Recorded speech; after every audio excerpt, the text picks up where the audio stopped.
Hello class, our first chapter in Vistas, the third level written by Jack Finney is going on.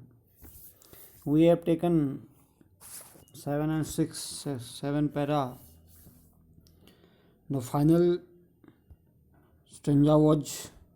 final line was about the first day cover. What is the meaning of first day cover?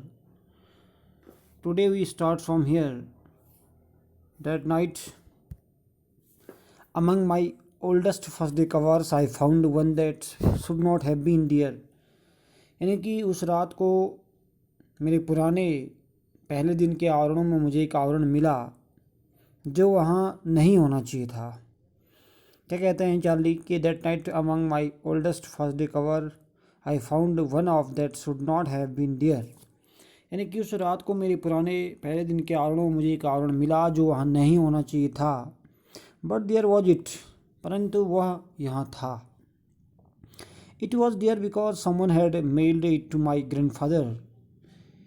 ये वहाँ था क्योंकि किसी ने मेरे दादाजी को इसको के पास इसे क्या किया था, मेल किया हुआ था गेल्सबर्ग से.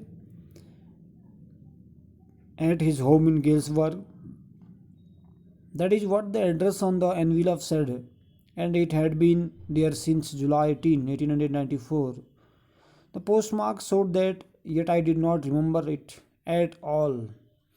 क्योंकि किसी ने मेरे दादा के पास से उनके गिल्सबर्ग के घर पर मेल किया था.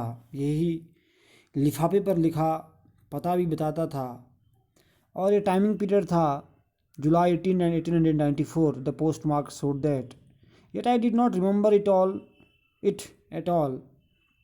कहते हैं कि वहाँ जुलाई 1894 से था. यानी कि डाकघर की मोहर ऐसा कहती थी और तो उसमें स्टैंप लगी थी वो 18 जुलाई 1894 की थी. The stamp was a 6 cent और जो उसमें टिकट था वो 6 सेंट रेट का था. डल ब्राउन, हल्का फीका भूरा रंग का, with a picture of president Garfield. और उसमें राष्ट्रपति गारफील्ड की तस्वीर भी थी उस स्टैंप में. Naturally when the envelope came to granddad in the mail. वास्तविक रूप में जब लिफाफा मेरे दादाजी के पास डाक से आया था, यह सीधा उनके कहाँ चला गया था. It went right into the collection, यानी कि संग्रह में चला गया. और तब से क्या है, एंड स्टेड दियर, तब से ये लिफाफा वहीं रहा.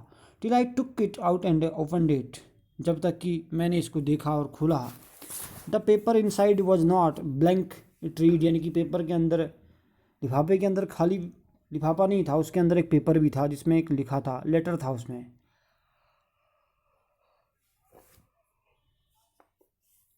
लेटर में क्या लिखा था उसको पूरा ब्रैकेट में दिया गया है यहाँ पर, जो लेटर है पूरा. उसमें लिखा है 941 विलार्ड स्ट्रीट, गेल्सबर्ग, इलिनॉइस, 1800, जुलाई 18, 1894. अंदर कागज़ खाली था. इसमें क्या लिखा था, 941 Willard street, Galesburg, Illinois, July 18, 1894, यानी कि 1894. Charlie, I got to wishing that you are right. Charlie, मैं इच्छा करने लगा कि तुम बिल्कुल सही थे. Then I got to believing you were right. फिर भी मैं विश्वास करने लगा कि तुम सही थे.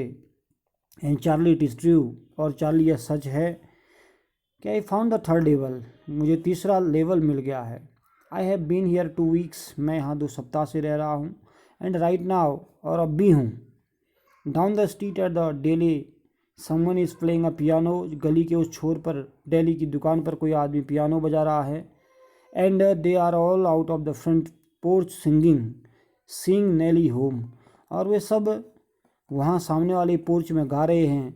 जो गाने की बोल हैं वो क्या हैं, सिंग नेली होम, ऐसा गाने के बोल हैं. And I am invited over for lemonade. और मुझे नींबू पानी के लिए आमंत्रित किया गया है. कम ऑन बैक, वापस आ जाओ. Charlie and Luisa, keep looking till you find the third level, it is worth it, believe me. Charlie और लुइजा, तलाश करते रहो जब तक कि तीसरा लेवल तुम्हें न मिल जाए. यह तलाश करने लायक है, मेरा विश्वास करो. ऐसा लेटर में लिखा गया था. The note is sign with Sam. और वह नोट जो है सैम के नाम से हस्ताक्षर था. उसमें सैम करके नीचे से साइन किए गए थे. At the stamp and coin store I go to found out that Sam bought $800 worth of old style. At the stamp, यानी कि the note is sign Sam, वह नोट जो था सैम से के नाम का उसमें क्या था, सिग्नेचर था। At the stamp and coin store I to go to, मैं टिकटों और सिक्कों के स्टोर पर गया। I found that the Sam bought $800 worth of old style currency, मैंने पता लगाया कि सैम ने $800 के बराबर पुराने ज़माने की करेंसी खरीदी थी। That ought to set him up in a nice little hay feed and grain business, और कहते हैं कि यह रकम उसे एक अच्छे घास, चारा और अनाज के व्यापार में स्थापित कर देती है। ही ऑलवेज सेड, वह हमेशा कहा करता था, that is what he really wished he could do and he certainly can not go back to his old business, वह हमेशा कहा करता था कि यही वह कर सकता है या फिर और वह अपने पुराने धंधे में वापस बिल्कुल नहीं जा सकता है। Not in Galesburg Illinois 1894 his old business why Sam was my सेक्रेटिस्ट फ्रेंड, लास्ट में कहा है कि वह पुराने धंधे में बिल्कुल वापस नहीं जा सकता। 1894 में यानी कि 1994 में इलिनॉइस 1894 है, यानी कि 1894 में, गिल्सबर्ग इलिनॉइस में नहीं, उसका पुराना धंधा। क्यों? क्योंकि सैम मेरा क्या था, मनोविशेषज्ञ था। अब क्वेश्चन उठता है, is there a character a Sam, या फिर what was the third level refer, किसको रिफ़र कर रखा है थर्ड लेवल। थर्ड लेवल क्या है, ओनली सबवे है ग्रैंड सेंट्रल स्टेशन, ठीक है ना। और दूसरा चार्ली, ये जो सैम का है, उसमें जो सैम का लेटर लिखा है, third level medium of skip है चार्ली के लिए। ये सब बातें जो हैं, इसमें सैम कैरेक्टर था या नहीं था, इसमें सैम भी कैरेक्टर नहीं होता, खुद ही चार्ली क्या बन जाता है, इसमें सैम बन जाता है, यानी कि अपनी कल्पनाओं को पूर्ण करने के लिए। यानी कि जो थर्ड लेवल है, टोटली मैंने बोला, it's story is based on the total imagination written by Jack Finney. Charlie खुद ही सेम है इसमें, खुद ही साइक्रेटिस्ट का फ्रेंड बन जा, उसका फ्रेंड साइक्रेटिस्ट भी खुद ही है वो, ठीक है ना। ये सारी चीज़ें जो करेक्टर हैं, ऑल करेक्टर्स आर इमेजिनेशन, सब कल्पना पर आधारित करेक्टर हैं इसमें, ठीक है ना। तो आपने इसका ट्रांसलेशन देखना है और थोड़ा हिंदी मीनिंग इसकी इंग्लिश ट्रांसलेशन में जो वर्ड मीनिंग आए हैं, इस वर्ड मीनिंग को अपनी कॉपी में करना है।